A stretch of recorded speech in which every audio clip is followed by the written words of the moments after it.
विद्यार्थियों, आज हम बात करेंगे कॉर्पोरेट अकाउंटिंग के तहत यूनिट 3 में आपको जो दो महत्वपूर्ण चैप्टर पढ़ना है, वैल्यूएशन ऑफ गुडविल और वैल्यूएशन ऑफ शेयर।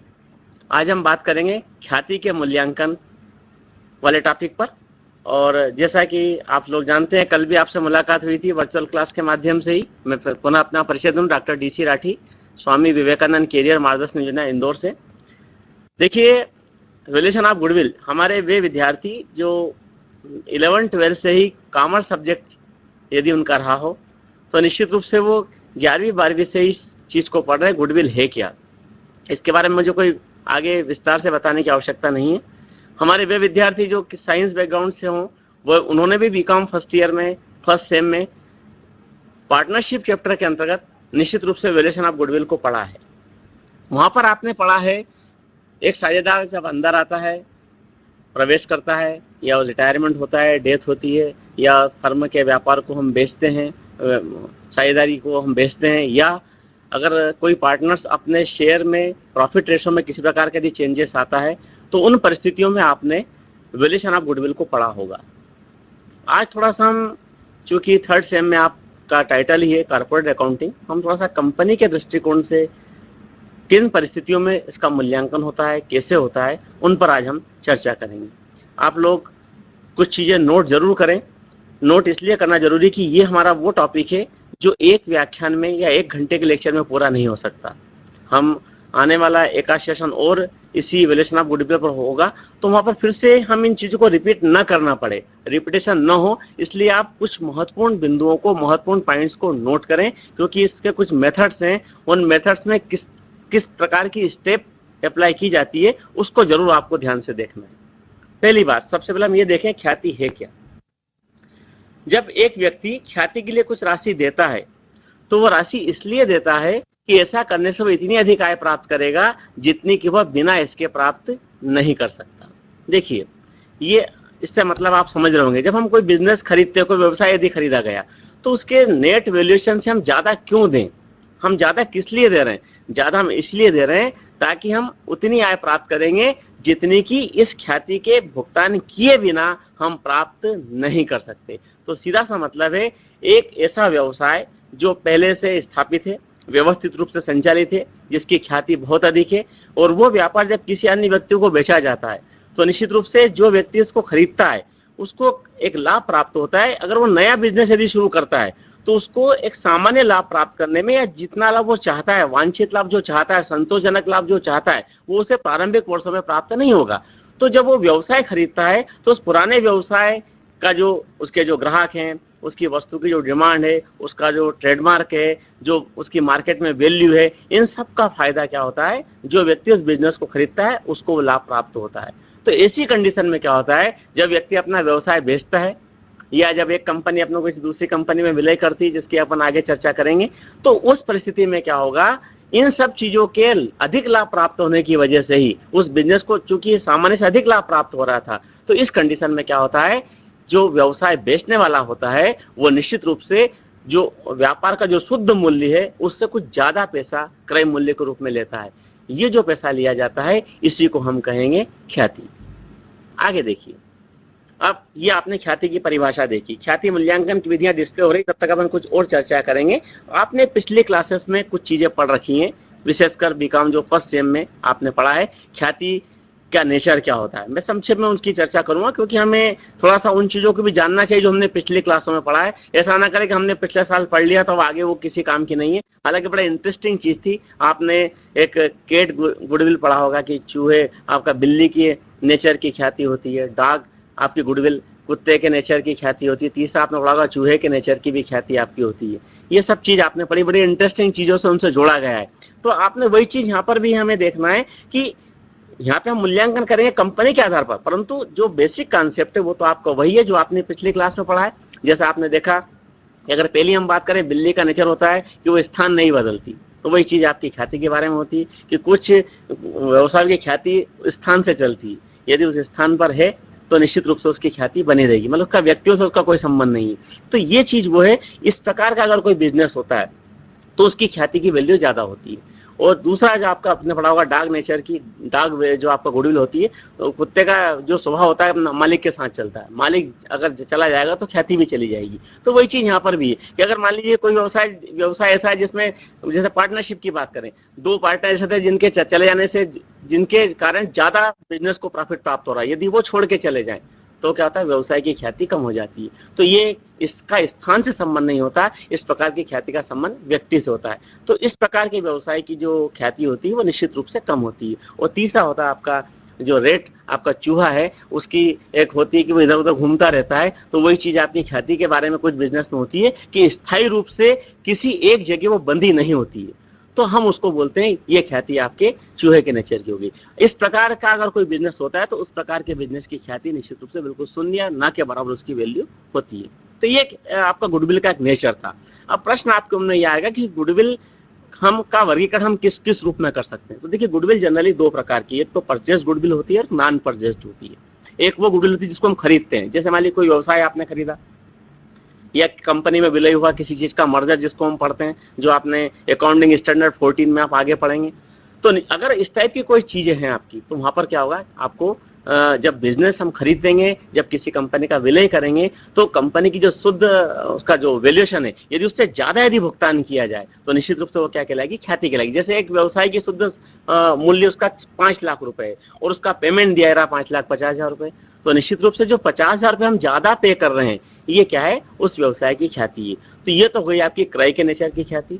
और एक ख्याति इस प्रकार की जो नॉन परचेस होती है, जो पहले से अर्नड होती है। जैसे कोई व्यवसाय ऐसा है जो कई वर्षों से स्थापित है, उसकी बाजार में साख बहुत अच्छी है, उसका मार्केट बहुत अच्छा है, उस वस्तु के कस्टमर काफी अधिक संख्या में, और यही नहीं उसका राष्ट्रीय नहीं अंतर्राष्ट्रीय स्तर पर मान ली उसकी ख्याति उसके प्रोडक्ट की है।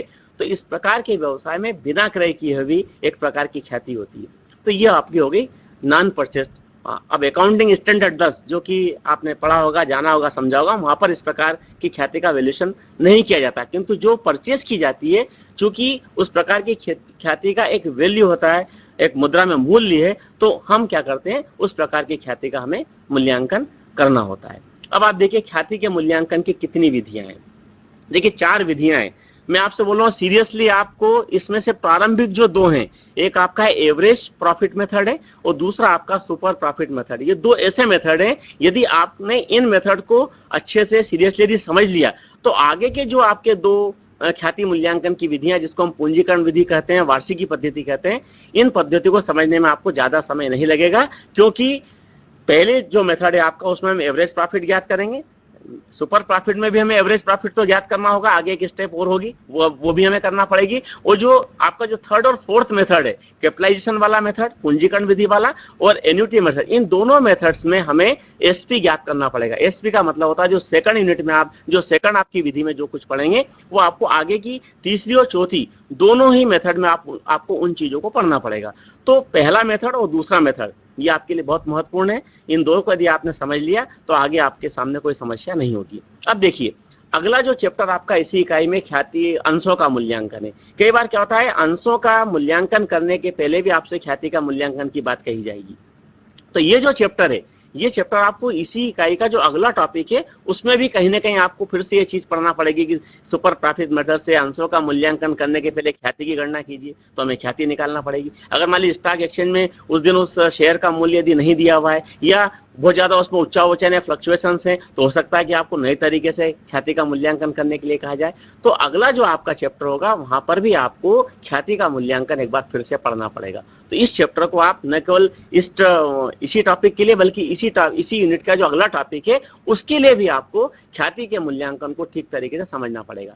अब ख्याति का मूल्यांकन कंपनियों में कब कब होता है, अब आप आगे की इकाई में आप पढ़ेंगे। आपको अकाउंटिंग स्टैंडर्ड 14 भी है, 14, जिसमें मर्जर वाला जो पोर्शन है, जब कंपनी का मर्जर होता है तब भी हमें ख्याति का मूल्यांकन करना पड़ता है। इसके बाद आगे आप पढ़ेंगे होल्डिंग कंपनी, सब्सिडियरी कंपनी का जो टॉपिक है, वहां पर भी आप पढ़ेंगे कि जब एक कंपनी किसी दूसरी कंपनी में अपना अधिक नियंत्रण करना चाहती है, जब वो अधिक नियंत्रण करना चाहेगी, तो उस परिस्थिति में भी क्या होगा, हमें ख्याति का मूल्यांकन वहां पर भी आपको करना पड़ेगा। तो इसी आप कॉर्पोरेट अकाउंटिंग में आपको अनेक स्थान पर ख्याति के मूल्यांकन की बात आपके लिए निश्चित रूप से कही जाएगी। तो इस चैप्टर को आप आगे के इकाइयों के लिए भी आप इसको सीरियसली पढ़ेंगे, जानेंगे, तो आगे का काम भी आपका निश्चित रूप से आसान हो जाएगा। मैं समझता हूँ आपने चारों जो मूल्यांकन की विधियां हैं इनको संक्षेप में जो बुलेट्स के रूप में आपको बताया गया है आपने नोट कर लिया होगा। यदि नहीं किया हो तो आप अगली बार जब भी नोट्स इसकी क्लास होगी, जब सेकंड होगा, तब आप इन चीजों को जरूर अपने साथ लेकर आए, नोट करें, ज्यादा अच्छा होगा, क्योंकि फिर हम इन चीजों को पुनः रिपीट नहीं करेंगे। चलो आपको ये बताएंगे कि इस मेथड में हमें ये चीजें करना होती है। तो कुल मिला के आपको 4 मूल्यांकन की विधियां हैं, उनको आपको समझना है, जानना है। अब आता है सबसे पहला मेथड, एवरेज प्रॉफिट मेथड है क्या। इसको आप इसकी परिभाषा समझे कि इसमें हमें करेंगे क्या। देखिए, औसत लाभ विधि ख्याति मूल्यांकन का सबसे सरलतम और प्राचीनतम तरीका है। ये तरीका बिल्कुल आसान है। इस विधि में आपको क्या करना है, पिछले कुछ वर्षों के लाभ आपको सवाल में दिए रहते हैं, उन लाभों को हमें जोड़ना है, प्लस करना है, और प्लस करने के बाद हमें क्या करना है, उसका एवरेज निकालना, औसत निकालना है। वर्षों की संख्या का हम उसमें भाग लगा देंगे तो आपका औसत लाभ आ जाएगा। और इस औसत लाभ में आपको सवाल में क्रय के वर्ष भी दिए होंगे, और नहीं दिए तो क्या होगा, अपन आगे उसकी चर्चा करेंगे नेक्स्ट स्लाइड में।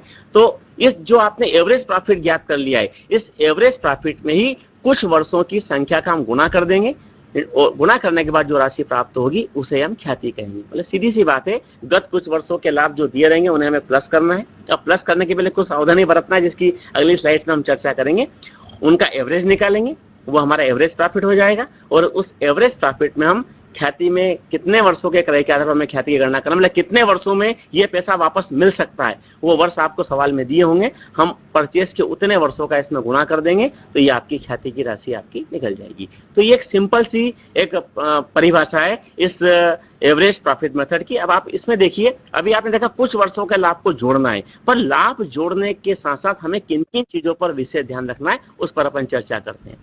कि जब हम वर्षों के लाभों को जोड़ें, या जब इस पूरे मेथड में हम जब ख्याति का वैल्यूएशन करेंगे, तो हमें कुछ महत्वपूर्ण बातों पर ध्यान रखना पड़ेगा। ये 5-6 बातें हैं, एक आध बात और भी हो सकती है, टैक्स वैक्स की बात भी इसमें आगे आएगी, वो भी हम आपको जब एसपी मेथड पे, हम नेक्स्ट मेथड पे जब आएंगे तब आपको और विस्तार से बताएंगे कि हमें इसमें और क्या क्या नई चीजें भी आपके सामने आ सकती है। पर ये एक ऐसी चीज है जो सामान्यतः हमें जब हम कोई भी कंपनी का जब सवाल आपके सामने आएगा तो इन चीजों से आपको निश्चित रूप से कहीं ना कहीं आपका सामना होगा। सबसे पहले आते हैं वर्षों की संख्या, कि कितने वर्षों के लाभों को जोड़ा जाए। तो ये तो आपको सवाल में जनरली दिया रहता है कि 1 वर्ष, 3 वर्ष, 4 वर्ष, 5 वर्ष, कितने वर्ष के लाभों को हमें प्रयोग करना है। अब प्रश्न उठता है कि अगर मान ली किसी आपको सवाल में 1 ही वर्ष का लाभ दिया है तो फिर हमें 1 ही वर्ष के लाभ का प्रयोग करेंगे। परंतु यदि आपको 4 या 5 वर्ष का लाभ दिया है, 3 वर्ष का लाभ दिया है, 1 साल की हानि दी हुई है, तो लाभों को जोड़ के हानि को माइनस करेंगे। तो ये चीज तो आपको सवाल में दी होगी कि कितने वर्षों के लाभों का आपको एवरेज निकालना है। अब दूसरी बात आती है कि आपको सब प्रॉब्लम सवाल में सकल लाभ भी दिया हो सकता है, ग्रॉस प्रॉफिट भी, और नेट प्रॉफिट भी दिया हो सकता है। हमें यहाँ पर नेट प्रॉफिट का प्रयोग करना है, क्योंकि नेट प्रॉफिट अगर हम आप सब जानते हैं, लाभानी खाते के अंदर हम जितने भी व्यय होते हैं, संचालन के व्यय, गैर संचालन, सारे व्यय इसके अंदर आ जाते हैं, लेस हो जाता है, तो नेट प्रॉफिट आपका आ जाता है। तो हमें यहाँ पर नेट प्रॉफिट, शुद्ध लाभ का ही प्रयोग करना है। अब इसके साथ साथ कुछ आपको एबनॉर्मल इनकम्स और एबनॉर्मल एक्सपेंडिचर ये भी आपको दिए हो सकते हैं कि साहब ये इस वर्ष के लाभ में असाधारण आय जुड़ी हुई है, या इस वर्ष के लाभ में ये असाधारण व्यय हमने माइनस कर दिया है। तो वहां पर क्या होगा, आपको इसका एडजस्टमेंट करना पड़ेगा। असाधारण आय वह आय होती है, एबनॉर्मल इनकम जिसको हम कहेंगे, एबनॉर्मल इनकम वह इनकम होती है जो एक रूटीन में प्राप्त नहीं होती है, किसी परिस्थिति वश हमें प्राप्त हो गई है, या ऐसा व्यय जो हर साल नहीं होता, रूटीन का व्यय नहीं है, कभी कभी उस प्रकार का व्यय कर दिया गया है, हो जाता है कंपनी में या संस्था में, तो उसको हम बोलते हैं असाधारण आय और व्यय। इन चीजों का एडजस्टमेंट इसलिए किया जाता है क्योंकि ये चीजें हर साल नहीं होती है, इसका नाम ही असाधारण है, एबनॉर्मल है। तो जो चीज एबनॉर्मल है, यदि उसको हम एडजस्टमेंट नहीं करेंगे तो क्या होगा, आपकी ख्याति उससे प्रभावित होगी। पर ये असाधारण आय और व्यय का एडजस्टमेंट हमें तभी करना है जबकि शुद्ध लाभों में इन्हें घटा दिया या जोड़ दिया गया हो। यदि इन्हें शुद्ध लाभ निकालते समय इसका प्रयोग नहीं किया है तो हमें फिर किसी प्रकार का एडजस्टमेंट करने की आवश्यकता नहीं होगी। अब प्रश्न उठता है कि एक आध हम एग्जाम्पल से समझें कि असाधारण व्यय क्या हो सकता है। जैसे मान लीजिए एक कारखाना भवन में या सामग्री में आग लगी और उस आग से आपको कोई नुकसान हो गया। अब ये आग से कोई रोज रोज नुकसान नहीं होता है, ये कौन सा व्यय आपका असाधारण व्यय हो गया, ये कभी कभी होगा। तो अगर इस प्रकार का व्यय यदि कोई माइनस हो गया शुद्ध लाभ में से तो इसे हमें प्लस करना पड़ेगा। ठीक इसी प्रकार से मान लीजिए आपको कोई ऐसी आय हो गई जो हर साल नहीं होगी। मान लीजिए आपने किसी वर्ष फर्नीचर बेचा व्यवसाय का और उससे आपको लाभ प्राप्त हो गया, तो अगर इस प्रकार का लाभ यदि जुड़ा हुआ है, कोई रोज रोज फर्नीचर नहीं बिकेगा, ये एक्चुअल में उस प्रकार का आय है जिसका डायरेक्टली सीधे हम बिजनेस के संचालन से कोई संबंध नहीं आता, नॉन ऑपरेटिंग आपकी इनकम भी हम इसे बोल सकते हैं। तो इस प्रकार की आय यदि किसी वर्ष के लाभ में प्लस की गई है, शुद्ध लाभ में, तो हमें उस वर्ष के शुद्ध लाभ में से उस चीज को क्या करना पड़ेगा, उस इनकम को हटाना पड़ेगा, लेस करना पड़ेगा। और यदि कोई व्यय यदि घट चुका है तो उस हमें प्लस करना पड़ेगा। तो ये एडजस्टमेंट पर आपको विशेष ध्यान रखना है। और आगे आज मैं आपको 2 प्रैक्टिकल प्रॉब्लम्स ही हम इस पहली इकाई की हम सॉल्व करके देखेंगे। तो वहां पर मैंने इन दोनों चीजों को इंक्लूड किया है कि किस प्रकार से ये चीजें आपको सवाल में आ सकती है और किस प्रकार से हमें इसका एडजस्टमेंट करना पड़ेगा। अगली बात आती है आपकी विनियोग से आय।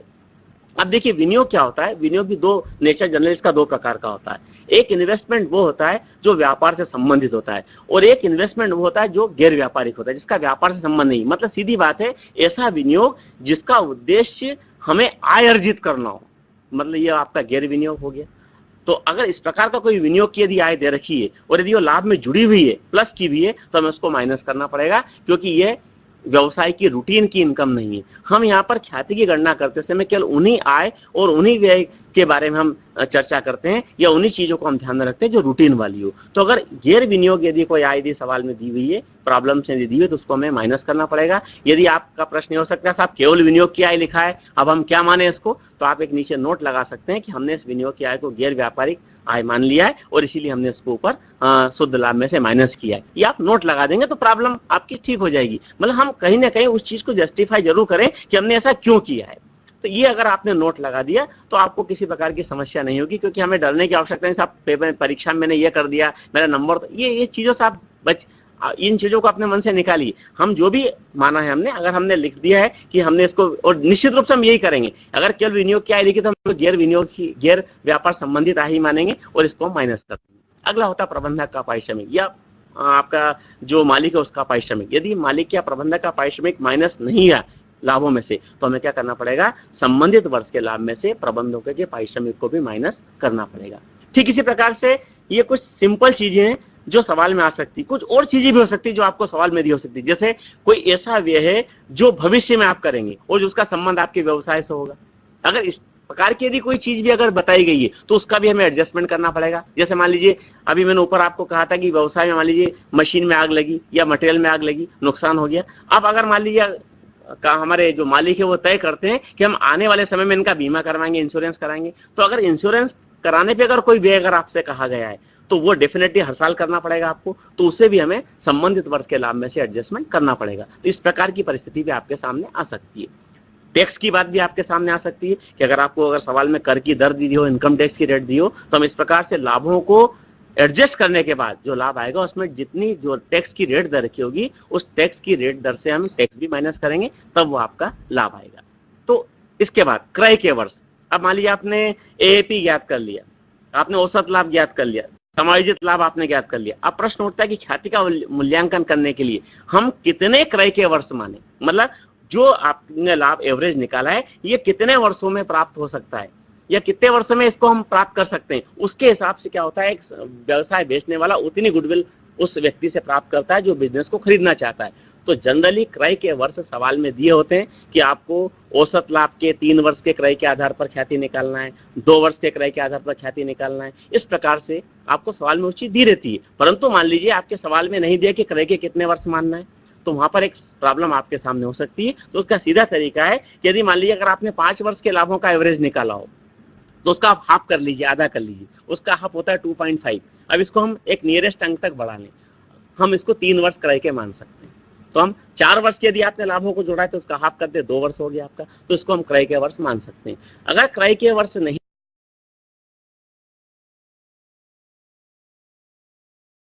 अमाउंट तक बढ़ाने वाला, तो आप नीचे नोट लगा दीजिए कि हमने चूंकि सवाल में 5 वर्ष के औसत लाभ दिए थे, हमने इसका आधा हाफ ढाई होता है, अतः हमने 3 वर्षों को क्रय के वर्ष मान लिया है। क्योंकि ये आपको जो आप एवरेज प्रॉफिट निकालेंगे, एडजस्टेड एवरेज प्रॉफिट निकालेंगे, उसमें आपको क्रय के वर्ष का क्या करना पड़ेगा, गुणा भी करना पड़ेगा। अब यदि हम इस चीज को एक टेबल के रूप में देखें तो आप देखिए आपके टेलीटॉप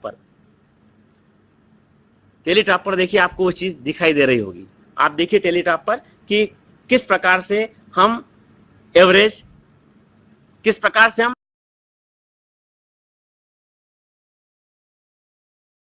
जो चालू वर्ष का ड्यूरिंग ईयर के जो लाभ दे रखे हैं उन लाभों को हमने लिखा।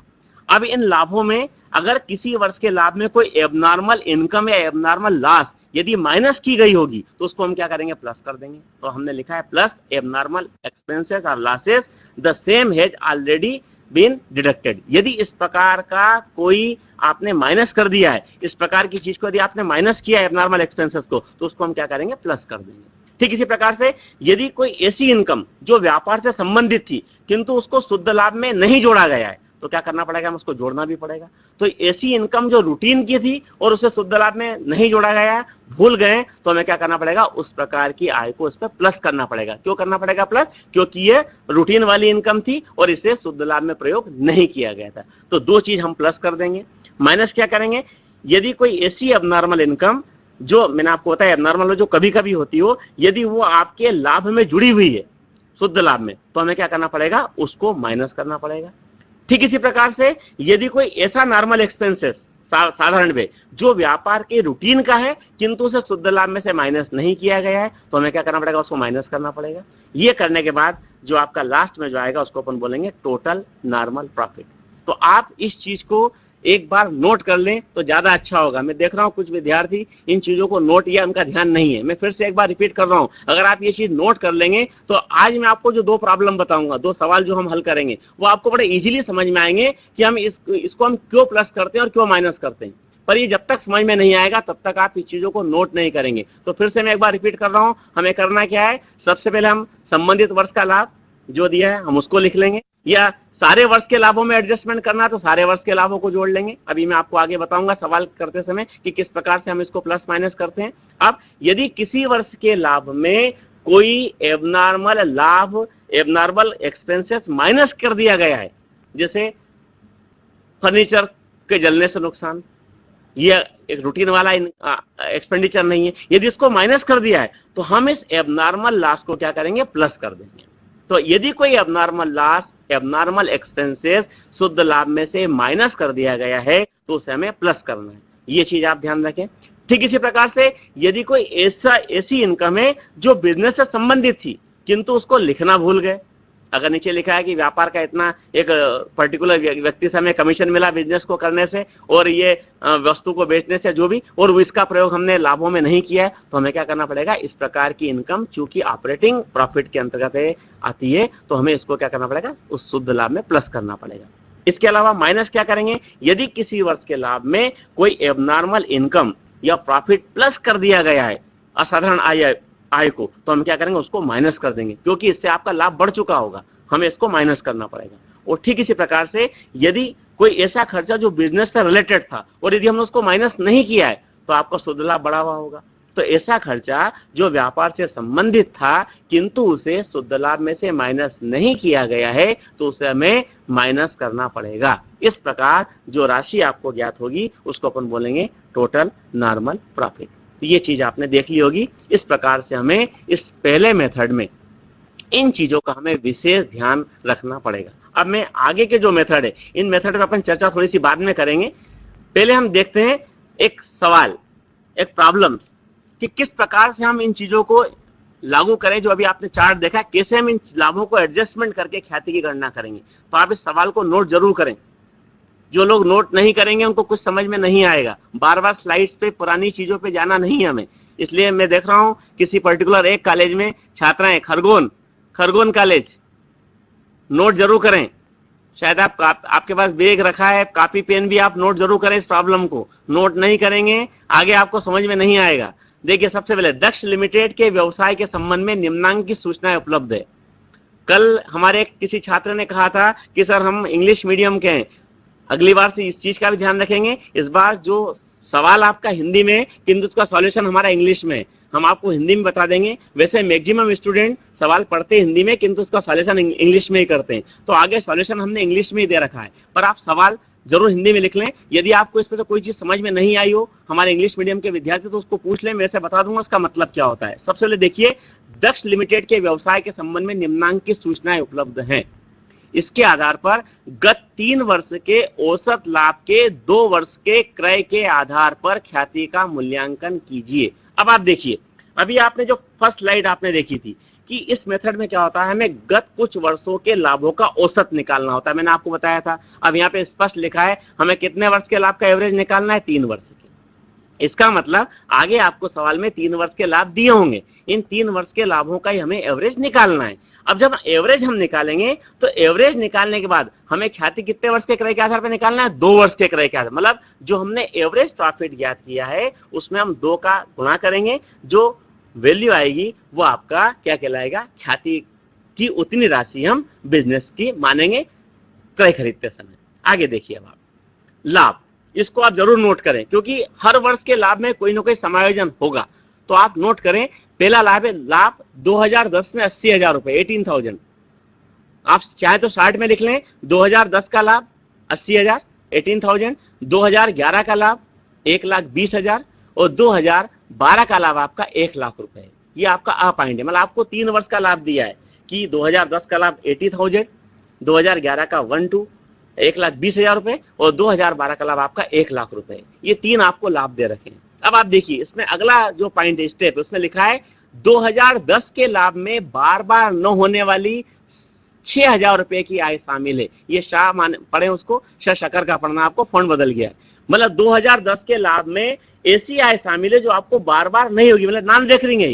ये वो इनकम है जो हर साल नहीं होगी। इसका मतलब क्या हो गया, आप समझ गए होंगे अगर आपने उस पिछली वाली स्लाइड को अगर सीरियसली देखा हो। हमें 2010 के लाभ में से इसको क्या करना पड़ेगा, माइनस करना पड़ेगा, क्योंकि ये वह इनकम है जो बार बार नहीं होगी। अतः हमें 2010 के लाभ का एवरेज ज्ञात करने के लिए उसको शामिल करने के पहले क्या करना पड़ेगा, हमें 2010 के लाभ में से इस 6,000 रुपए की आय को हमें माइनस करना पड़ेगा, क्योंकि ये बार बार न होने वाले इसमें इंक्लूड है। यदि इंक्लूड नहीं होती तो हम कुछ नहीं करते, चूंकि इसको इंक्लूड कर लिया है संबंधित वर्ष के लाभ में, इसलिए हमें इसको माइनस करना पड़ेगा। अगला है, समझते भी जाए आप हर पॉइंट को, ताकि हम जब सॉल्यूशन आप देखेंगे सॉल्यूशन इसका, तो आपको इजीली वो चीज समझ में आएगी। तो आप समझ गए होंगे 2010 के लाभ में हमें क्या करना पड़ेगा, 6,000 रुपए की आय को माइनस करना पड़ेगा, क्योंकि उस साल की इनकम में इंक्लूड है और ये बार बार न होने वाली इनकम है। अगला देखिए 2011 के लाभ में 8,000 रुपए कम हो गए क्योंकि माल आग से नष्ट हो गया था। अब आप देखिए 2011 का लाभ आपका देख रहे हैं आप 1,20,000 है। इस लाभ में से हमने 8,000 रुपए उस चीज के माइनस किए जो माल को आग से नष्ट होना, मतलब डिस्ट्रॉय बाय फायर, आग से नष्ट हो गया है माल। अब ये हर साल नहीं होगा, ये रूटीन वाला खर्चा नहीं है, बिजनेस का संचालन का व्यय नहीं है। अब हम क्या करेंगे, 2011 के लाभ में से हमें प्लस करना पड़ेगा, क्योंकि ये हर वर्ष होने वाला व्यय नहीं है, तो इसको हम 2011 के लाभ में प्लस करेंगे। तीसरा आपने देखा, थर्ड स्टेज आपकी देखिए कि 2012 के लाभ में 5,000 रुपए विनियोग की आय शामिल है, केवल एक ही वर्ष के लाभ में शामिल है 2012 में। अब यहाँ केवल विनियोग की आय शब्द लिखा है, इसका मतलब हम इसको क्या मानेंगे, गैर व्यापारिक विनियोग मानेंगे। इस इनकम को हमें क्या करना पड़ेगा, संबंधित वर्ष के लाभ में से माइनस करना पड़ेगा। मतलब 2012 का लाभ हमारा 5,000 से इस राशि की वजह से ज्यादा होगा, तो 2012 के लाभ में हम क्या करेंगे, इस 5,000 रुपए की विनियोग की आय को माइनस कर देंगे। देखिए तीनों चीज जो आपने भी पीछे देखा है, अगर हम एक सवाल ऐसा बना लें, मैं आपको बता रहा हूं सवाल को ऐसा नहीं कि हम 15 सवाल करें, हम एक ही सवाल में यदि मैक्सिमम चीजों को इंक्लूड कर लें प्रश्न बना के कि अगर इसमें ऐसा शामिल है तो क्या होगा, इसमें शामिल है तो क्या होगा, तो हमारा काम हम एक सवाल से ही आसानी से समझ सकते हैं कि किस प्रकार से हम इन चीजों का एडजस्टमेंट हमें करना पड़ेगा। अगला पॉइंट दे रखा है कि व्यवसाय के स्वामी का उचित पारिश्रमिक 10,000 रुपए प्रति वर्ष है, जिसे उपयुक्त लाभ निकालने के लिए प्रयोग नहीं किया गया। मतलब इन सारे वर्ष के लाभ में 2010, 2011, 2012 सारे वर्ष के लाभ में हमें 10,000 रुपए क्या करना पड़ेगा, माइनस करना पड़ेगा। अब चूंकि यह चीज ऐसी है जो सभी वर्ष के लाभ में से माइनस होना है, कि एक वर्ष में से नहीं होना है, तो या तो हम सब वर्ष के लाभ में से इसको माइनस करें, या हम चाहे तो एवरेज में से भी हम 10,000 रुपए माइनस कर सकते हैं। क्यों माइनस कर सकते हैं, क्योंकि हमें सभी वर्ष में से माइनस करना है। यदि हम एवरेज निकाल लेंगे तो 10,000 रुपए माइनस करेंगे, और यदि एवरेज के पहले इसको माइनस करेंगे तो हमें 2010 के लाभ में से भी 10,000 माइनस करना पड़ेगा, 2011 के लाभ में से भी 10,000 माइनस करना पड़ेगा, और 2012 के लाभ में से भी हमें 10,000 रुपए माइनस करना पड़ेंगे। तो आप इस चीज को अच्छे से समझ लें कि जो चीज सारे वर्षों के लाभों में होना है उसको हम चाहें तो एवरेज में से भी कर सकते हैं, और जो चीज किसी पर्टिकुलर एक वर्ष विशेष में से एडजस्टमेंट करना है तो वहां पर हमें उसी वर्ष में से उस चीज का एडजस्टमेंट करना पड़ेगा। तो आपने सवाल को अच्छे से देख लिया होगा, हमें 3 वर्ष के लाभ दे रखे हैं, 3 वर्ष के लाभ का एवरेज निकालना है, और इस एवरेज लाभ के 2 वर्ष के क्रय के आधार पर हमें ख्याति की गणना करना है। आपने सवाल नोट कर लिया होगा। अब आप आगे इसका सॉल्यूशन देखिए, किस प्रकार से हमें प्रश्न का इसको हल करना है। देखिए बिल्कुल सिंपल सा प्रश्न है, एक सिंपल से हम हाफ पेज पर ही इस प्रश्न को हल कर लेंगे, इसमें कोई ज्यादा समस्या आपके सामने होगी नहीं। देखिए अब आप सॉल्यूशन किस प्रकार से, 3 वर्ष का लाभ। अब हमने तीनों वर्ष के लाभ अलग क्यों लिखे, क्योंकि एक एडजस्टमेंट 1 वर्ष के लाभ में से, एक एडजस्टमेंट 1 वर्ष के लाभ में से, एक एडजस्टमेंट 1 वर्ष के लाभ में से, और एक सब में है। तो मैंने आपको बताया सबका मतलब हो गया हम उसको कॉमन एवरेज में से माइनस कर लेंगे। तो देखिए सबसे पहले हम लिखेंगे ऊपर कि हम सॉल्यूशन किस प्रकार से होगा। ईयर प्रॉफिट 2010 का प्रॉफिट कितना है, 2011 का प्रॉफिट कितना है, 2012 का प्रॉफिट कितना है। तो देखिए आपका नेट प्रॉफिट आपने देखा 2010 का 80,000 था, 2011 का आपका 1 लाख, 1 मिनट सर पीछे देखिए ये थोड़ा गलत, 2010 में 80,000 है, 11 में 1,20,000 है और 12 में आपका 1 लाख है। इसमें थोड़ा सा चेंज हो गया है, आप उसको सही कर लें। ये 2010 का 80,000 है, 2011 का 1 लाख है और 2012 का 1,20,000 है। इसको आप करेक्ट कर लें, मतलब 80,000, 1 लाख और 1,20,000। स्लाइड बनाने में गड़बड़ हुई है, आप उसको थोड़ा सा सही कर लें। ये इधर का इधर लिखा गया है, ये आपने सवाल में करेक्शन कर लिया, उसमें कोई प्रॉब्लम है नहीं। अगला देखिए, आपने प्रॉफिट करेक्ट कर लिया होगा, 2010 में 80,000 आप उसको करेक्ट कर लें, 2011 में आप 1 लाख लिखें और 2012 में आप 1,20,000 लिखें। वो भी स्लाइड बनाने में उसको सही करने में इधर उधर आपका प्रॉफिट हो गया है। अब आप देखिए समझना में क्या है। सबसे पहले देखिए पहले साल आपका नॉन रेकरिंग इनकम किस में शामिल है, 2010 के लाभ में क्या शामिल है, आपने देखा 2010 के लाभ में बार बार न होने वाली 6,000 रुपए की आय शामिल है। हमें क्या करना, हमने आगे क्या किया है, देखिए आप 2010 के लाभ में से इस इनकम को माइनस किया है, क्योंकि ये नॉन रेकरिंग इनकम है, इसे हमें संबंधित वर्ष के लाभ में से माइनस करना पड़ेगा। मतलब कौन से वर्ष के लाभ में से, 2010 में एडजस्टमेंट है, इसलिए हमें 2010 में इस अमाउंट को माइनस करना पड़ेगा। अब फिर मैं सवाल की ओर जाता हूं। अगला है 2011 के लाभ में 8,000 रुपए कम हो गए हैं क्योंकि माल आग से नष्ट हो गया। कौन से वर्ष के लाभ में, 2011 में। तो 2011 के लाभ में क्या है, ऐसा खर्चा शामिल है जो बार बार नहीं होगा। तो गुड जो आपका डिस्ट्रॉय हुआ है, ये एक प्रकार की आपकी एबनॉर्मल लॉस है। इस लॉस को हमें क्या करना पड़ेगा, संबंधित वर्ष के लाभ में प्लस करना पड़ेगा। तो हमने इसको प्लस कहां कर दिया, इसको प्लस कर दिया हमने 2011 के लाभ में, क्योंकि ये वो खर्चे जो बार बार नहीं होगा, ये एबनॉर्मल लॉस है, इसको हम प्लस कर देंगे। आगे देखिए तीसरा, आपने देखा कि 2011 के लाभ में 8,000 रुपए कम हो गए क्योंकि माल आग से नष्ट हो गया है। कौन से वर्ष में, 2012 में। तो 2012 में हमने क्या किया, क्योंकि ये ऐसी इनकम है आपकी इनकम फ्रॉम इन्वेस्टमेंट जो हम गैर व्यापारिक मानेंगे, इसे हम संबंधित वर्ष के लाभ में से माइनस करेंगे। तो हमने 2012 के लाभ में से इसको माइनस कर दिया। तो देखिए अब आपने करेक्ट कर लिया होगा, पहले 80 में से 6 माइनस हुआ तो आपका लाभ बचा 74,000। दूसरा आपका 11 का लाभ 1 लाख रुपए, आप इसको इधर कर लीजिए, इस 1 लाख में से 8,000 आपने माइनस किया होगा तो आपका बचा होगा 92,000, और इधर 1,20 में से आपने 5 को माइनस किया होगा तो आपका बच जाएगा 1,15,000। आप एवरेज वही आएगा, वो ठीक समझ लें, पर लाभ चूंकि 11 का 12 में और 12 का 11 में दर्ज हो गया, आप उस चीज को आपने करेक्ट कर लिया होगा। पर नीचे का जो लास्ट आपका बचेगा 74, 128 और 95, ये आपके इसमें चेंज आएगा, पर इसका जो एवरेज निकालेंगे वो आपका सेम आएगा। अब आप देखिए हमने तीनों वर्ष के लाभों को एडजस्ट कर लिया। अब इसमें एक चीज आपको और दे रखी थी, वो दे रखा था कि व्यवसाय के स्वामी का उचित पारिश्रमिक 10,000 रुपए है जो उपयुक्त लाभ निकालने के लिए प्रयोग नहीं किया है। यदि आप चाहें तो इसी टेबल में क्या कर सकते हैं, हर वर्ष के लाभ में 10, 10, 10 लिख के माइनस कर सकते हैं। पर मैंने आपको पहले बताया चूंकि ये सभी वर्ष के लाभ में से होना है, इसलिए हम इस चीज को यदि एवरेज में से भी माइनस करेंगे तो भी सवाल पर कोई विपरीत प्रभाव नहीं पड़ेगा, और हमने वही किया है। अब आप आगे देखिए, हमने तीनों वर्ष के लाभों को टोटल प्रॉफिट को जोड़ लिया। टोटल प्रॉफिट आपका हो गया 297,000, 2,97,000। ये आपका टोटल प्रॉफिट हो गया, एडजस्टेड प्रॉफिट जिसको अपन बोलते हैं, एडजस्टेड टोटल प्रॉफिट। अभी हमने एवरेज नहीं निकाला है। अब हमने क्या किया, चूंकि 3 वर्ष के लाभों का प्रयोग किया है, इसलिए 2,97,000 को हमने 3 से भाग लगा दिया, तो 99,000 आपका हो गया, एवरेज प्रॉफिट हो गया। अब इस एवरेज प्रॉफिट में से अपन ने क्या नहीं माइनस किया है, फिर से आप जाइए, व्यवसाय के स्वामी का उचित पारिश्रमिक 10,000 रुपए है जो हमने लाभ निकालने के प्रयोग नहीं किया है। अब हमने क्या किया, इसमें से इसको प्रोप्राइटर्स का जो रेम्युनरेशन है, इसको हमने 10,000 रुपए माइनस कर दिया। अब ये 10,000 रुपए क्यों माइनस किया हमने, केवल एक बार क्यों माइनस किया, आप समझ गए होंगे। चूंकि हम एवरेज निकाल चुके हैं तो एवरेज में से ये चीज एक ही बार माइनस होगी। और अगर हम एवरेज के पहले यदि इसको माइनस करते, किस स्टेप में माइनस करते, यदि यहां माइनस करते तो 74 में से भी 10 माइनस होता, 128 में से भी 10 माइनस होता, 95 में से भी 10 माइनस होता। इसके बाद फिर हम एवरेज निकालते तो फिर हमें बाद में माइनस करने की आवश्यकता नहीं थी। पर यहां हम हर साल करते तो 10 10 10 तीनों साल हमें करना पड़ता। यदि हमने एक ही बार यदि इसको माइनस किया है, चूंकि 100 वर्ष के लाभ में से इसको माइनस करना था, इसलिए हमने इसको एवरेज में से माइनस कर दिया टोटल। तो आपका 89,000 हो गया आपका एएपी। इसको बोलते हैं एक्चुअल एवरेज प्रॉफिट, समायोजित औसत लाभ। 60 में बोलेंगे इसको एएपी। ये आपका एएपी हो गया 89,000। अब आप देखिए कितने वर्ष के क्रय के आधार पर आपको ख्याति निकालना थी।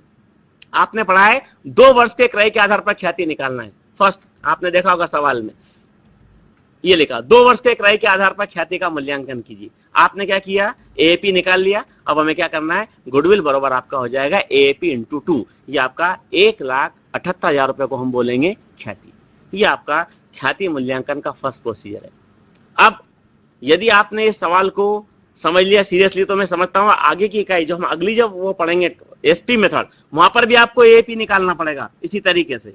तो आप यहाँ पर एएपी निकालने को तो अच्छी तरीके से समझ जाएंगे। मतलब हर चीज यदि हम एक ही सवाल में इन चीजों को इंक्लूड कर लें, जैसे इस सवाल में हमने non recurring income, non recurring expenditure या एबनॉर्मल इनकम, एबनॉर्मल लॉस, विनियोग की आय और इन सब चीजों को समाहित कर लिया है। प्रोप्राइटर का रेमुनेशन वो भी हमने इंक्लूड कर लिया। मतलब 4 चीजें हम यहाँ पे लिख चुके हैं, समायोजित कर चुके हैं इस सवाल में। तो क्या होगा, आगे के सवाल में अगर ये चीज आएगी तो आपको फिर समझने की आवश्यकता नहीं है। आप समझ जाएंगे कि ये नॉर्मल है, इसको ऐसा एडजस्टमेंट करना पड़ेगा, ये प्रॉफिट है तो क्या एडजस्टमेंट करना है, ये चीज आप समझ जाएंगे। तो ये चीजें हैं, इस प्रकार से आप अपनी गुडविल निकाल सकते हैं। ये गुडविल आपकी आ जाएगी 1,78,000 रुपए को हम बोलेंगे ख्याति। मैं समझता हूं आपको ये चीज समझ में आ गई होगी कि किस प्रकार से हमें एवरेज निकालना है। अब आपको मन प्रश्न आएगा कि ये जो मेथड है, ये मेथड का मतलब इसके रीजन क्या है, मतलब इसका क्या कॉन्सेप्ट है जिसकी वजह से ये मेथड अप्लाई किया जाता है। तो आप एक चीज देखिए, जब कोई व्यक्ति किसी बिजनेस को खरीदता है या कोई व्यक्ति नया बिजनेस शुरू करता है, तो जब वो कोई व्यक्ति नया बिजनेस शुरू करता है तो नए बिजनेस में क्या होता है, वो एक सामान्य लाभ जितना वो चाहता उतना लाभ प्राप्त नहीं होता। पर जो यदि पुराने एस्टेब्लिश्ड बिजनेस को यदि परचेस करता है, खरीदता है, तो क्या होता है, उस व्यवसाय की ख्याति होती है, उस व्यवसाय का पहले से नाम होता है, उस व्यवसाय का पहले से कस्टमर ज्यादा होते हैं। तो ऐसी स्थिति में क्या होता है, उनका प्रॉफिट ज्यादा होता है। अगर हम नया बिजनेस शुरू करेंगे तो इतना लाभ प्राप्त नहीं कर पाएंगे जितना आपने देखा है। ये हमें समय लगेगा इस चीजों को। और जब पहले से जो व्यापार आपका स्थापित है, जब उसको हम खरीदते हैं तो जो बेचने वाला व्यक्ति होता है वो सोचता है कि तो मैं तो आपको ऐसा बिजनेस दे रहा हूं जो पहले से एस्टेब्लिश्ड है, मतलब आपको तत्काल मुनाफा पर्याप्त मात्रा में होगा। तो डेफिनेटली वो अपने व्यवसाय के मूल्य का कुछ ज्यादा पैसा लेगा शुद्ध संपत्ति से, शुद्ध वैल्यूएशन से। तो निश्चित रूप से इसी को हम क्या बोलते हैं, ख्याति बोलते हैं। इसीलिए गत कुछ वर्षों के लाभों को हम जोड़ते हैं, उनका एवरेज निकालते हैं और एवरेज निकालने के बाद वो राशि कितने वर्ष में वो प्राप्त कर सकता है, क्रय के कितने वर्ष आपके हो सकते हैं, उतने वर्षों का गुणा करने के बाद हम ख्याति का मूल्यांकन करते हैं। तो इस प्रकार से आपका पहले मेथड का एक सवाल था। अब मैं आपको अगला जो प्रॉब्लम आपके सामने होगी उसमें कुछ नई चीज होगी जो इस सवाल में नहीं थी। क्योंकि अगर एक ही सवाल में यदि हम सारी चीजों को इंक्लूड कर लेंगे तो हो सकता है कि आपको वो चीज समझ में ना आए। जब आप अगला सवाल भी आप देख लेंगे तो आपको कुछ ऐसी परिस्थिति भी समझ में आ जाएगी कि कहा तो 1 वर्ष के लाभ में से एडजस्टमेंट करने को है, किंतु उसका प्रभाव आगे आने वाले वर्षों में भी हमें करना पड़ेगा। तो वो चीज आपको देखने को मिलेगी अगली प्रॉब्लम में, नेक्स्ट सवाल में। आप नेक्स्ट प्रॉब्लम नोट कीजिएगा, बड़ा अच्छा सवाल है। इसमें कुछ आपको नई चीजें, कुछ नए एडजस्टमेंट भी आपको देखने को मिलेंगे। देखिए दिव्य लिमिटेड, आप सवाल नोट जरूर करें क्योंकि सवाल नोट करने के बाद ही आप इसको समझ पाएंगे कि इसमें एडजस्टमेंट किस प्रकार से होंगे। एक दिव्य लिमिटेड है, उसका एक एकाकी व्यापार को क्रय करने के लिए सहमत होता है। एकाकी व्यापार को दिव्य लिमिटेड खरीदेगी। इस उद्देश्य से विगत 4 वर्षों के समायोजित लाभों के 2 वर्षों के क्रय के आधार पर ख्याति का मूल्यांकन किया जाना है। अभी आपने देखा था पिछले सवाल में 3 वर्ष के लाभों का प्रयोग करना था और 2 वर्ष का क्रय था। यहाँ पर आपको 4 वर्षों के लाभों के आधार पर आपको क्या करना पड़ेगा, 4 वर्ष के लाभों में अगर कोई एडजस्टमेंट है तो वो करना पड़ेगा। और उसको करने के बाद जो आपका एएपी आएगा, एक्चुअल एवरेज प्रॉफिट आएगा, उसमें आप 2 से इंटू करेंगे तो क्या होगा, आपका ख्याति का मूल्यांकन होगा। तो आपको, आप चाहे तो संक्षेप में लिखिए, 4 वर्षों के समायोजित लाभ के 2 वर्ष के क्रय के आधार पर ख्याति का मूल्यांकन करना है। अब इसमें आप देखिए, आपको 4 साल के लाभ दिए, 10, 11, 12, 13 का। पहला लाभ 28,000 है फर्स्ट ईयर का। दूसरे साल का लाभ आप संक्षेप में नोट कर लें। फर्स्ट ईयर का प्रॉफिट आपका 28, क्योंकि इसमें एडजस्टमेंट कुछ अलग है और ये एडजस्टमेंट बड़े टिपिकल हैं, आपको समझ में कुछ धीरे से आएंगे। आपको समझना पड़ेगा हमारा कॉन्सेप्ट क्या है कॉमर्स का, उस कॉन्सेप्ट के आधार पर ही हम इन चीजों को समझ पाएंगे। तो पहले वर्ष का लाभ है आपका 28,000, दूसरे वर्ष का लाभ है 40,000, तीसरे वर्ष का लाभ है 62,000 और फोर्थ ईयर का लाभ है 70,000। ठीक है, ये 4 वर्ष के आपको लाभ दिए हैं। ये 4 वर्ष के लाभ आपने शायद नोट कर लिए होंगे, 28,000, 40,000, 62,000 और 70,000। ये 4 वर्ष के आपको लाभ दिए। संक्षेप में आप नोट कर लें इन चीजों को, 4 वर्ष के लाभ को। अब आप आगे के जो एडजस्टमेंट है ये आपको नोट करना होंगे, क्योंकि इनका प्रभाव हम किस प्रकार से इनको एडजस्ट करेंगे वो बड़ा इंपॉर्टेंट है, उसको समझना पड़ेगा। इसमें पहला एडजस्टमेंट बड़ा महत्वपूर्ण है। निम्नांकित आपको एडिशनल इन्फॉर्मेशन भी दी हुई है। हमारे जो इंग्लिश मीडियम के छात्र हैं वो एडिशनल इन्फॉर्मेशन माने इसको, कि अतिरिक्त सूचनाएं क्या क्या हो सकती है। पहला है आपको कि जो आपका 11 का लाभ है, इस लाभ में क्या हुआ, जो आपका क्लोजिंग स्टॉक है वो 4,000 रुपए से ओवर वैल्यूड है। मतलब हमने 4,000 रुपए से उसका मूल्यांकन अधिक किया है, ओवर वैल्यूड है। क्या चीज ओवर वैल्यूड है? आपका क्लोजिंग स्टॉक। क्लोजिंग स्टॉक 4,000 रुपए से अधिक मूल्यांकित किया गया है 2011 में। अब अधिक मूल्यांकन क्लोजिंग स्टॉक का हुआ तो आपको समझना पड़ेगा कि क्लोजिंग स्टॉक लिखते किधर है ट्रेडिंग अकाउंट में। उसके आधार पर आप इस पॉइंट में एडजस्टमेंट करेंगे कि इसका होगा क्या। नेक्स्ट अगला है, क्योंकि आपने पीछे देखा है कि कुछ ऐसे एडजस्टमेंट भी करना पड़ सकते हैं जो व्यापार से संबंधित है किंतु नहीं किए या गलत कर लिए गए। तो यहाँ पर वो चीज आपकी आ गई कि हमें इस चीज का एडजस्टमेंट हमें कैसे करना है। नेक्स्ट है, ये बड़ा इंपॉर्टेंट पॉइंट है सेकंड, ब नंबर का, इसको आप ध्यानपूर्वक नोट करें।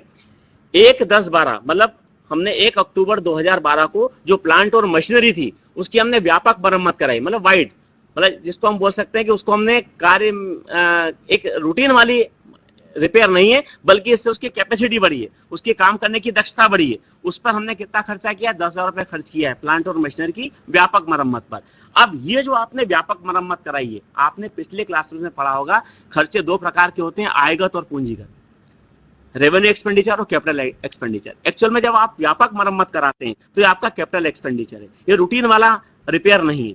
जब आपने इस खर्च को किया है और इसे आपने क्या कर लिया? आयगत मान लिया। आयगत मानने का मतलब है इसको हमने लाभानी खाते में चार्ज किया होगा। आयगत मानने का मतलब ये रेवेन्यू हमने माना है और उसको हमने काय में चार्ज कर लिया? P&L अकाउंट में चार्ज कर लिया।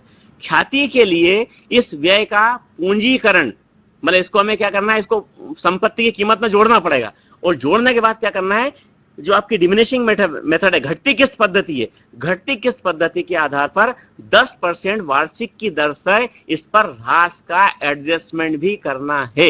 मतलब आपको 2012 में जो ये घटना हुई है कि 10,000 रुपए हमने किया कैपिटल एक्सपेंडिचर, इसको मान लिया रेवेन्यू एक्सपेंडिचर, तो पहले तो इसका हमें एडजस्टमेंट करना पड़ेगा। और इसके एडजस्टमेंट करने के साथ साथ चूंकि यह चीज 10,000 रुपए प्लांट और मशीनरी की वैल्यू में बढ़ेगी इससे, तो प्लांट और मशीनरी की जो कीमत आपकी जो रही होगी उसमें हमने 10,000 रुपए की राशि पर डेप्शन नहीं लगाया होगा, क्योंकि हमने इसको रेवेन्यू एक्सपेंडिचर मान लिया है। अब जब आपने इसको कैपिटल एक्सपेंडिचर माना है, जब आपने इसको प्लांट और मशीन की कीमत में प्लस कर लिया है, तो हमें क्या करना पड़ेगा? सवाल में दिए गए निर्देश के तहत हमें डिमिनिशिंग मेथड से, घटती किस्त पद्धति के आधार पर हमें 10% प्रतिवर्ष वार्षिक की दर से इस पर ह्रास का समायोजन भी करना है। अब आप देखिए, घटना है 2012 की, मतलब 2012 भी कब? अक्टूबर की। और आपने देखा आपको जो लाभ दे रखे हैं दिसंबर के दे रखे हैं, मतलब आपको 2012 के लाभ में क्या करना पड़ेगा? अक्टूबर, नवंबर, दिसंबर 3 महीने का 10,000 रुपए की राशि पर आपको ह्रास निकालकर 12 के लाभ में से माइनस करना पड़ेगा। समझिए आप इस चीज को, क्योंकि ये घटना 1/10/2012 की है, मतलब अक्टूबर, नवंबर, दिसंबर। और यदि लाभ आपके मार्च तक के दिए होते तो हमें अक्टूबर, नवंबर, दिसंबर, जनवरी, फरवरी, मार्च 6 महीने का डिप्शन लगाना पड़ता। पर यहाँ लाभ दे रखे हैं आपको कब कब के? पीछे देखिए, सारे लाभ आपको दे रखे 31/10 को, मतलब दिसंबर के महीने के लाभ दे रखे हैं। तो निश्चित रूप से हमें क्या करना पड़ेगा? हमें 3 महीने का ह्रास 2012 में माइनस करना पड़ेगा। और चूंकि आपको 13 का लाभ भी दिया है, आपको 13 के लाभ का भी प्रयोग करना है उस वर्ष का, तो आपको क्या करना पड़ेगा? 13 के लाभ का प्रयोग करने के लिए 2013 के लाभ में पूरे वर्ष का लाभ भी आपको माइनस करना पड़ेगा। तो ये चीजें भी आपको देखना पड़ेगी। ये बीच में मैं देख रहा हूं कॉलेज के कुछ स्टूडेंट बाहर जा रहे हैं, खरगोन कॉलेज, मुझे यहां से खरगोन दिखाई दे रहा है। ये बीच में अगर इस प्रकार से अगर आप स्टूडेंट यदि आते जाते रहेंगे तो क्या होगा, कोई भी चीज समझ में नहीं आएगी। तो आप जो भी वहां के प्रभारी इस चीज का ध्यान रखें कि क्लास में अगर स्टूडेंट बैठे तो उसको सीरियसली देखे सुने, और अगर उनका नोट करने का इंटरेस्ट है तो कोई बात नहीं, मुझे उसमें भी नहीं जाना है, परंतु यदि बैठे तो सीरियसली उस चीजों को देखे सुने। देखिए अब आगे, अब ये 2 एडजस्टमेंट है आपसे लिखा ख्याति की गणना कीजिए। अब मैं इसी स्लाइड को अभी कम से कम 2-3 मिनट आपके सामने रख रहा हूं, आप जरा विचार करें इस पर कि हमने देखा 2011 के लाभ में क्लोजिंग स्टॉक को क्या किया है आपने, 2011 में ओवर वैल्यूड किया है। अब प्रश्न अगर मैं आपसे करना चाहूं, प्रश्न में बाद में करूंगा, क्लोजिंग स्टॉक हम कहां लिखते हैं? हम लिखते हैं ट्रेडिंग अकाउंट में क्रेडिट पक्ष की ओर, ये आप सबको पता है, हम ट्रेडिंग अकाउंट में क्रेडिट पक्ष में लिखते हैं। अगर हमने ट्रेडिंग अकाउंट में क्लोजिंग स्टॉक को ज्यादा लिख लिया है, इसका मतलब क्या है, हमारा उस वर्ष का लाभ बढ़ गया है, क्योंकि हमने कहां लिखा, उसको क्रेडिट में लिखा है। 4000 से हमने ज्यादा वैल्यूड कर लिया। जब हमने 4000 से कोई राशि ट्रेडिंग अकाउंट के क्रेडिट पक्ष में ज्यादा लिख दी है, इसका मतलब स्पष्ट है कि 4000 रुपए से आपका 2011 का लाभ बड़ा होगा। तो अब हमें क्या करना पड़ेगा, इसको 2011 के लाभ में से इससे क्या करना पड़ेगा, माइनस करना पड़ेगा। ये बिल्कुल आप समझ गए होंगे। अब जब यही चीज 2012 में हुई होगी तो 2011 का जो आपका क्लोजिंग स्टॉक है, ये 2012 के लिए आपका हो गया ओपनिंग स्टॉक। तो निश्चित रूप से 2012 में आपका ओपनिंग स्टॉक 4000 रुपए से क्या रहा होगा, ज्यादा रहा होगा। ठीक है, यहाँ ओवर वैल्यूड हुआ है तो वहां ओपनिंग स्टॉक, जब आपने ओपनिंग स्टॉक डेबिट पक्ष में ज्यादा लिखा है 2012 में, इसका मतलब क्या है, 2012 का लाभ आपका 4000 रुपए से कम हो गया है। तो हमें वहां क्या करना पड़ेगा, 4000 रुपए को प्लस करना पड़ेगा। ये आप समझ गए होंगे। आगे हम सवाल के हल में देखेंगे, वहां मैं आपको फिर से एक चीज को रिपीट करूंगा, और मैंने इस चीज को आपको रिपीट कर दिया है। प्लांट मशीनरी पे जो हम व्यापक मरम्मत कराते हैं, ये आपका कैपिटल एक्सपेंडिचर है।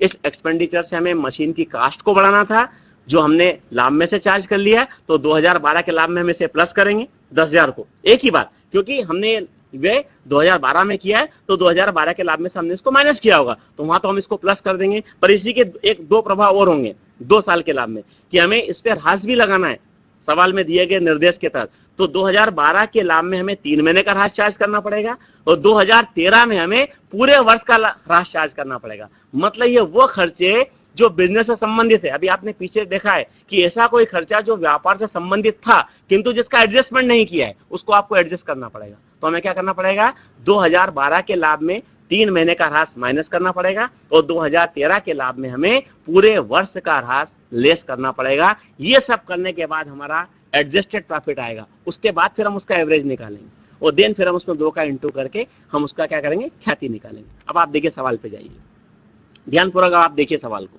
सॉल्यूशन किस प्रकार से होगा, किस प्रकार से हम एडजस्टेड प्रॉफिट निकालेंगे। देखिए सबसे पहले आपको 4 वर्ष के लाभ दिए, गिवन प्रॉफिट।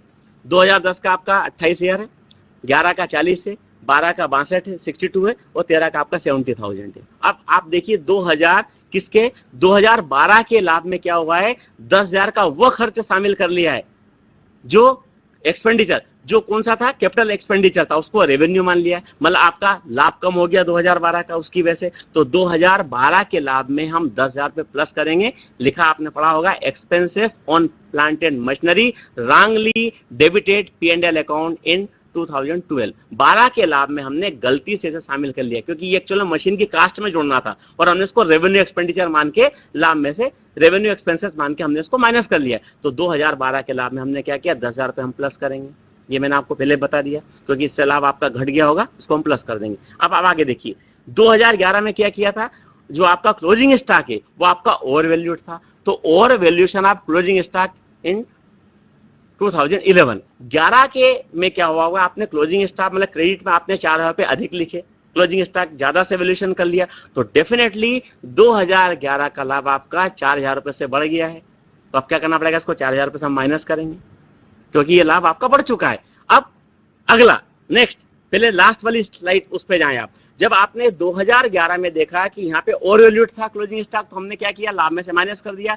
यही क्लोजिंग स्टॉक 2012 में ओपनिंग हुआ होगा। लास्ट स्टेज पे जाइए, बीच का मैं आपको depreciation on plant and machinery बता रहा हूँ, समझा रहा हूँ। लास्ट में देखिए, over valuation of opening stock in 2012, मतलब जब 11 में क्लोजिंग स्टॉक आपका अधिक था तो डेफिनेटली वही चीज आपकी 2012 में आपका ओपनिंग स्टॉक हुआ होगा। तो आपने क्या किया 2012 में, मतलब कंपनी में 2012 में बिजनेसमैन ने क्या होगा, अपने लाभ उसका 4000 रुपए से कम क्यों हुआ होगा, क्योंकि उसने क्लोजिंग स्टॉक ज्यादा लिख दिया। डेबिट तरफ हम यदि कोई चीज ज्यादा लिख देते हैं ट्रेडिंग अकाउंट में तो हमारा ग्रॉस प्रॉफिट डेफिनेटली कम हो गया होगा। तो हम क्या करेंगे, इस 4000 रुपए को क्या करेंगे 2012 के लाभ में जोड़ेंगे। अब आप देखिए एक ही चीज के, मतलब आपने देखा जो एक जगह ओवर यूनिट था क्लोजिंग स्टॉक और एक जगह वही आपका ओपनिंग स्टॉक हो जाएगा, ये एडजस्टमेंट आपका हो गया। अब आप ये प्लांट और मशीनरी की ह्रास पे आप आइए।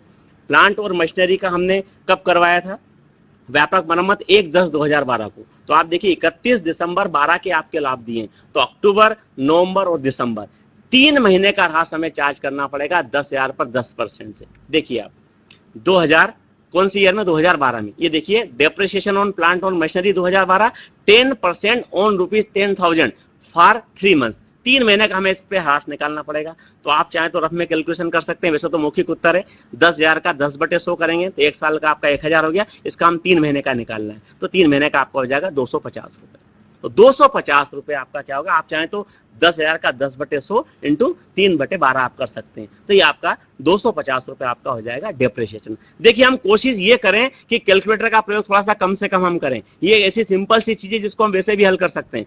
हम अगर जितनी जल्दी से इसको हल कर लेंगे, मन में आने के बाद लग जाता कि इतना इसका उत्तर होगा, तो हम ज्यादा उसके चक्कर में ना पड़े, हमारा क्विक काम होगा और परीक्षा में हमारा समय भी बचेगा। तो 10,000 का 1 साल का हो गया 1000 रुपए, तो 3 महीने का आपका हो गया 250 रुपए। ये हमने माइनस कर लिया 2012 के लाभ में। अब 2013 में क्या होगा, अब आप आगे देखिए, फिर से मैं पुराने सवाल पे ले जा रहा हूं। आपको घटती किस्त पद्धति का इस्तेमाल करना है और 10% से ह्रास चार्ज करना है। इसका मतलब क्या हो गया, 2013 में आपकी जो प्लांट और मशीनरी का जो वैल्यू जो आपने 10 जोड़ा था 12 में, इसकी वैल्यू कितनी रही होगी, 10,000 माइनस 250। तो अब एक्चुअल में आपको ह्रास कितने पे निकालना है, 9,750 पर, क्योंकि घटती किस्त पद्धति का आपको इस्तेमाल करना है। तो 10,000 माइनस 250, 250 रुपए। तो आपका अब आपकी डेफिनेट वैल्यू बचेगी 9,750 रुपए, क्योंकि घटती किस्त पद्धति है, इसलिए हम यहाँ पर निकालेंगे 10% से 9,750 का पूरे वर्ष का ह्रास। ये आपका हो जाएगा 975 रुपए, 975 रुपीज। तो 2012 में माइनस पे 250 रुपए और 2013 में माइनस आपका होगा 975 रुपए। इस प्रकार से ये आपका एडजस्टेड प्रॉफिट आ गया 28,000, 36,000, 75,750 और 69025। ये हमने एडजस्टेड प्रॉफिट निकाल लिया। अब देखिए यहाँ पर एडजस्टमेंट तो 2 थे और आप देखिए कितने वर्ष के लाभ आपके प्रभावित हैं, आप खुद देखिए, मतलब हमें 3-4 एडजस्टमेंट करना पड़े। तो ये सवाल को अगर आप समझ लेंगे तो क्या होगा, हम आगे आपको जब नेक्स्ट हमारा जो एसपी मेथड पे हम जाएंगे, वहां पर इस टाइप की कोई चीज आएगी तो हमें इतने डिटेल्स भी पढ़ने की आवश्यकता नहीं होगी उसको। अब हमने क्या किया, टोटल एडजस्टेड प्रॉफिट को प्लस कर लिया, क्योंकि हम एडजस्ट कर ही चुके हैं। चारों वर्ष के लाभ को हमने प्लस कर लिया। प्लस करने के बाद आपका टोटल एडजस्ट प्रॉफिट हो गया 208,775। अब हमें 4 वर्ष के लाभ का हमने इस्तेमाल किया है, 4 वर्ष के लाभ को हमने जोड़ा है, तो इसमें एपी निकालने के लिए हम 4 से इसको भाग लगा देंगे, तो ये आपका हो जाएगा 52,52194। ये आपका एडजस्टेड एक्चुअल प्रॉफिट हो गया, एडजस्टेड आपका एवरेज प्रॉफिट हो गया, एपी हो गया आपका ये। अब आपको कितने वर्ष के क्रय के आधार पर ख्याति निकालना थी, फिर जाइए आप, आपने देखा 4 वर्ष के समायोजित लाभ के 2 वर्ष के क्रय के आधार पर। अब हमें क्या करेंगे, ख्याति निकालने के हम इसमें 2 का इंटू कर देंगे, 2 का हमने गुणा कर दिया तो 104,388 ये आपकी ख्याति होगी। इस प्रकार से हम इसमें गुडविल का वैल्यूएशन कर सकते हैं। तो ये 2 सवाल को करने से क्या हो गया, आप पूरे तरीके से पहले मेथड को समझ गए होंगे कि किस प्रकार से हम इन चीजों को एडजस्ट कर सकते हैं। आपका अगर कोई प्रश्न हो तो आप जरूर पूछिएगा इस पहले मेथड के बारे में। आगे के मेथड की चर्चा हम सेकंड पार्ट में करेंगे। जो 3 मेथड आपके हैं वो हम एक ही दिन कोशिश करेंगे कि आपको उन पूरे के बारे में समझा दिया जाए, बता दिया जाए, और 1-2 प्रॉब्लम भी हम इस प्रकार की करेंगे कि सारी चीजें उन 2 सवालों से हम समझ जाएं कि लास्ट यूनिट तक या चारों मेथड में हम किस प्रकार से हम एक ही सवाल से चारों चीजों का कैलकुलेशन कर सकते हैं।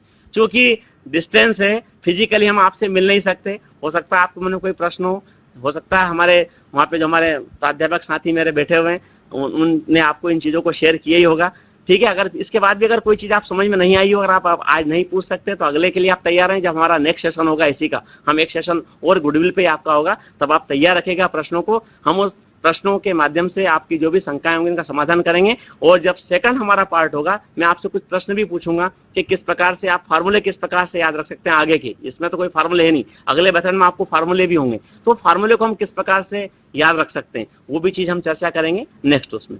आपका कोई प्रश्न है तो स्वागत है। कोई प्रश्न आपका? Any question?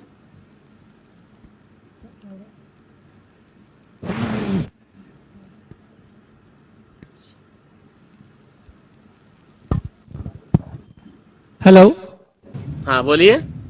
Sir Jhabua college से। सर हाँ, ख्याति का मूल्यांकन केवल व्यापार की खरीदी पर ही किया जाता है, उसके स्टार्ट पर नहीं किया जाता क्या? किसके स्टार्ट पे? देखिए, व्यापार के प्रारंभ पर ख्याति का मूल्यांकन नहीं किया जाता क्या?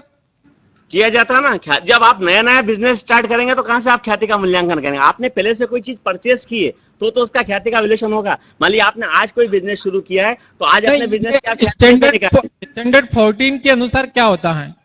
क्या चीज? प्रमाप 14 के अनुसार ये क्या होता है?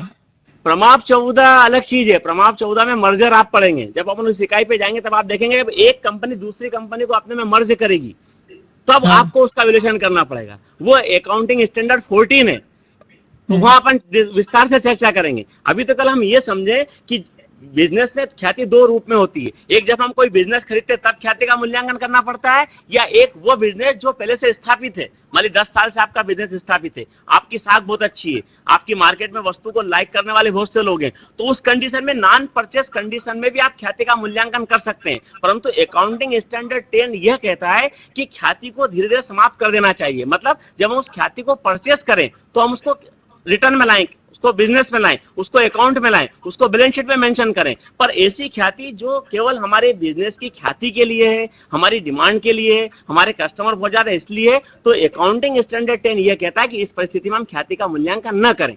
पर जैसा अकाउंटिंग लेखा करने वाले हैं, ये उनके उस पर निर्भर करता है कि किस प्रकार से उसको लेते हैं। परंतु जो लेखा मानक लागू होने के बाद से क्या हो गया, आपको इन चीजों का ध्यान रखना पड़ेगा। और आपने एक बहुत अच्छी चीज पूछी है। मैं आप चूंकि एक लग रहा जागरूक स्टूडेंट है, आप एक चीज का ध्यान रखें, कंपनी लॉ में 2013 में व्यापक बदलाव हुए हैं। आप शायद परिचित होंगे इससे, आप जानते होंगे उसको। तो नहीं सर, इस बारे में ज्ञात नहीं है मुझे। हाँ, 2013 में कंपनी एक्ट में काफी बदलाव हुए हैं।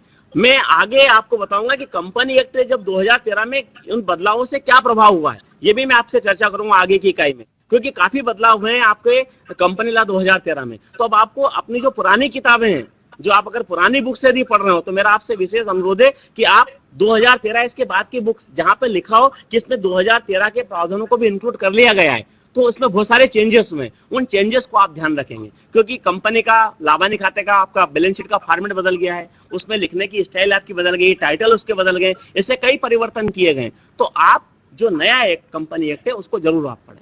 ठीक, थैंक यू वेरी मच। बिल्कुल सर। सर एक और क्वेश्चन मेरा। हाँ बोलिए।